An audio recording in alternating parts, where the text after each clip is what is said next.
you all came home and got to work. We got home, came home, finished our education, and we went to work.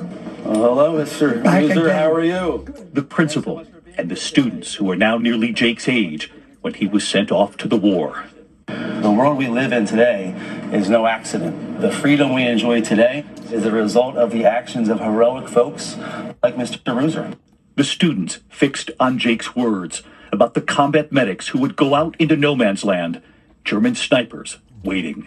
A lot of people don't realize that you were not armed We were not armed. when you went out into That's no man's right. land. Yeah. You had to keep your eyes and ears open. And there were times when the Germans took aim. Their idea was to try to knock you out. Do you remember losing any of the medics? Oh, we lost quite a few of our medics. The students had their own questions. How did you mentally prepare yourself to go to war knowing that there was a possibility that you weren't going to return back home? You never thought about that. You always went with the idea you're going to make it through. What would you say is something you gained from the war and something you lost?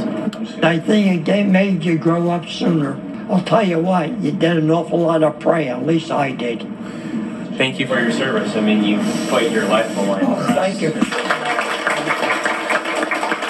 The applause from those students now fueling Jake on his journey back to Normandy.